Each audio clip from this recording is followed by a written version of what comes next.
Hi there. I'm not Jake from State Farm, but I am wearing khakis. And I'm wandering around the church facilities and thought I'd take a moment just to sort of speak into your lives and update you just a moment. I do want you to know that probably this is the time slot that you would get Tim's time during, and probably for the next couple weeks anyway. We'll take it week to week. I'm going to shelve or put Tim's time on hiatus. I know you want me to encourage you with Scripture, those of you who tune in for that, and I'm going to before I leave, but I thought it was important for me to sort of keep in touch with you since we're not gathering in the worship center or sanctuary during Sunday morning, and just give you some information so that I can communicate with you and you can communicate with us. I'm going to say this probably 10 times over the next month or so. Please, it is vital if you really want to communicate with us and us with you, that you give us your correct contact information, especially your email, because everything that I'm saying will be in a summary that will go out first via email sometime this week. And so having said that, let me just run through some stuff and bring you up to date. First of all, I want to say thank you, give you a summary of our first effort at going live on Facebook with our worship service. Now, all we did this Sunday, of course, was my message and a prayer. We'll be looking into expanding that, and if we change the time because of that, we'll keep you informed of all of that. But suffice it to say, yesterday we had about 1,500 views to our Facebook page during the course of the day. I really want to say thanks to Alan and Coach Rich Weidman and Renee Anderson and Frank Lewis especially.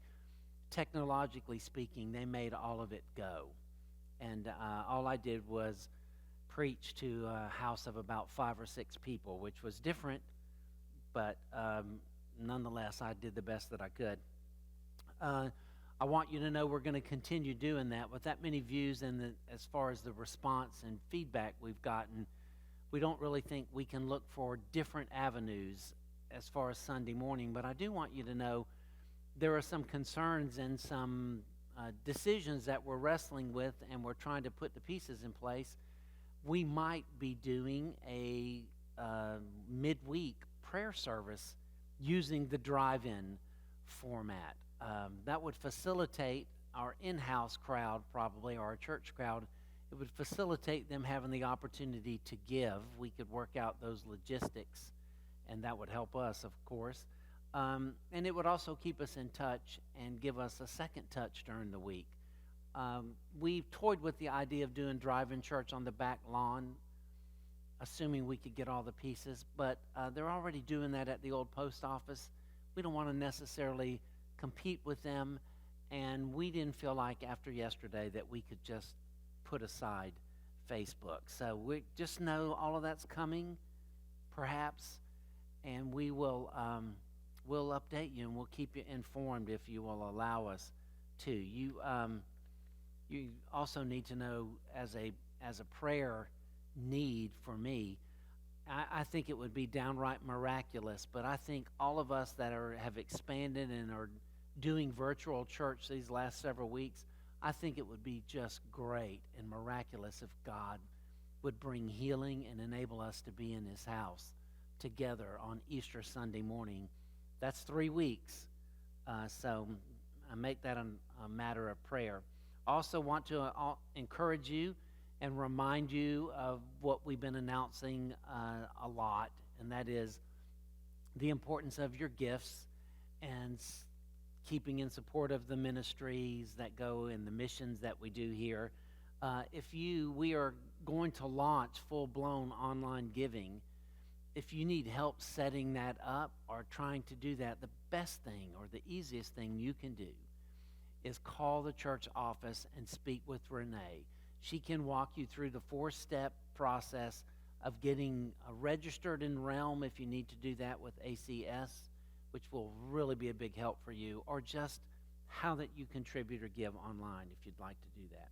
You also need to know that we've made the decision to try to comply with the leadership of the convention and the government, and we're going to try to work some remote a little more often. So our new hours starting today, are going to be Monday and Wednesdays, 9 to 2. That could vary by next week, depending on whether we get better or we get worse. But Monday or Wednesday, 9 to 2. Well, Tim, I hear you thinking, I might really need to bring my offering by the church, or I might really need you, but I can't come except on Tuesday. Then please call the church office and leave a message. It will ring remotely to us, and we will do our best to help you if we can help you. And as I jokingly told our folks a couple weeks ago, the last time we were together, if we have to drive by your house to get the offering, we're not going to turn down the offering. So please know that. We are looking to be back to normal as quickly as we can, and we are canceling things at the last moment as often as we can. The only change other than our weekly schedule, the only event that has been postponed has been our egg hunt for the first Sunday in April. We're going to have to postpone it. I did not say cancel it. Who knows? We might do it in August. You'll never know what we'll do to try to meet that. But we're taking event by event by event, and we're praying that we're going to come through this and get back to normal as quickly as we possibly can. I hope you have a fantastic week. Oh, I said I was going to encourage you. Let me tell you the devotion I did in staff meeting. So I began by talking about October 20th, 1781. Not many Americans know that date, but almost all of you who are watching know October 19th, 1781, because on October 19th, 1781, British General Lord Cornwallis surrendered at Yorktown, and we won the American Revolution, or the War for Independence. George Washington, on the day that followed, the 20th, asked a minister who had been one of his personal chaplains to speak to the troops who were celebrating. His name was Israel Evans. Israel Evans, by the way, had been the preacher and chaplain who had encouraged Washington at Valley Forge when life was really, really difficult. And he was standing right beside General Washington. A lot of people don't know this, but George Washington almost was hit by a cannonball at Yorktown during the war and the battle. He was almost hit as well. They had come through that together, and he addressed the troops on the 20th, and this is the verse he used.